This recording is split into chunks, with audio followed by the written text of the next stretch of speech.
Hello बच्चों, let's see this question. So the question is saying select the wrong statement. अब हम इन चारों में से रॉन्ग स्टेटमेंट बताती हैं. तो पहला हमारा ऑप्शन कह रहा है इंडिगो फेरा इज यूज्ड एज डाई. तो ये हमारा बिल्कुल करेक्ट स्टेटमेंट है, रॉन्ग नहीं है बेटा. इंडिगो फेरा जो है वो बिलोंग करता है एंजियोस्पर्म से, angiosperm.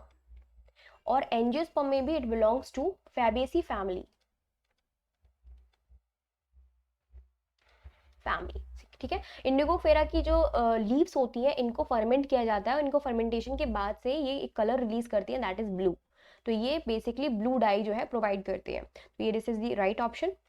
B option is saying ashwagandha is a medicinal plant. तो बेटा ashwagandha is also a angiospermic plant यानी कि flowering plant. It belongs to Solanaceae family. Solanaceae family से बिलोंग करता है ये. और अश्वगंधा की बहुत सारी मेडिसिनल इंपॉर्टेंस है. तो इट इज एक्चुअली बिलोंग मतलब work as medicinal plant. It is right. C is saying seeds are non endospermous in Fabaceae. तो it is also the right option. ये करेक्ट है बिल्कुल. सीड्स जो होते हैं नॉन फेबियसी में नॉन एंडोस्पर्मस होते हैं. नॉन एंडोस्पर्मस का मतलब ये है कि जब इम्ब्रियो ग्रो करता है तो वो इनके एंडोस्पर्म को कंप्लीटली कंज्यूम कर जाता है. तो सीड्स में वो प्रेजेंट ही नहीं होता. ठीक है. Then D option is saying ovary superior bicarpellary with ovules on axial placentation in Liliaceae. बेटा ये ऑप्शन जो है वो रॉन्ग है. अब मैं बताती हूँ आपको कैसे रॉन्ग है. अच्छा, हमें रॉन्ग स्टेटमेंट ही ढूंढना है. तो हमारा डी क्या हो जाएगा, राइट हो जाएगा कि नहीं हो जाएगा हमारे लिए. अब रॉन्ग स्टेटमेंट देखो. ओवरी सुपीरियर यस पाई जाती है. बाय कार्पली लेकिन ये नहीं होते हैं. इनमें पाई जाती है 3 कार्पल्स. कितनी होती है, 3 कार्पल्स पाई जाती है. 3 कार्पल्स प्रेजेंट होने की वजह से ये हो जाती है ट्राई कार्पलरी. ट्राइकार्पेलरी. और ट्राइकार्पेलरी भी एक ऐसी होती है सिंकार्पस यानी कि फ्यूज्ड होती है. इनकी कार्पल जो होती है वो कैसी होती है, फ्यूज्ड होती है. तो हम यहाँ लिख देते हैं भाई सिंकार्पस होती है ये. सिंकार्पस का मतलब होता है जब जितनी भी कार्पल्स हो वो सारी क्या हो, फ्यूज्ड हो. With ovule on XL. तो ओव्यूल ऑन एक्सैल बिल्कुल सही है बेटा. इनमें जो प्लेसेंटेशन पाया जाता है, प्लेसेंटेशन का मतलब होता है arrangement of ovule on placenta. आपको पता ही होगा कि जहां से ओव्यूल अटैच पाया जाता है, this particular thing is called placenta. क्योंकि यहाँ पे ओव्यूल जो है वो क्या है, अटैच है.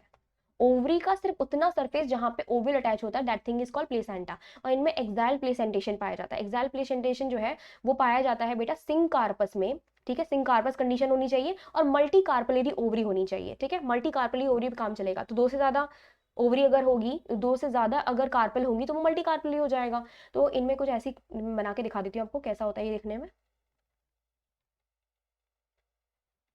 तो हमारे पास 3 है तो हम 3 का ही बना के दिखा रहे हैं. ट्राई कार्पलरी है, ये हो गया हमारा.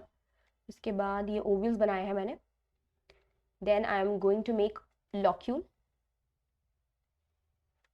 सो ये मैंने पूरा का पूरा डायग्राम बना दिया एक्साइल प्लेसेंटेशन का. This kind of placentation is present in Liliaceae family. The centre part is called central axis.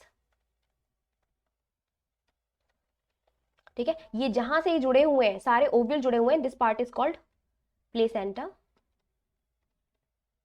सो ये हमारे ओव्यूल हो गए. मैं एक ही को लेबल कर रही हूँ, आप समझ जाइएगा तीनों हैं. ये हो गया लॉक्यूल. लॉक्यूल का मतलब कुछ भी नहीं, ओवेरियन कैविटी को हम लोग बेसिकली लॉक्यूल बोलते हैं. एंड देन बाहर की लेयर क्या कहलाएगी, ओवरी वॉल. Ovary wall. ठीक है. और ये जो सेपरेट करा हुआ है हर एक ओव्यूल को एक दूसरे से, this thing is called septum. ठीक है. क्या कहलाते हैं इसको, सेप्टम कहते हैं. तो this is the axile placentation which is found in Liliaceae family.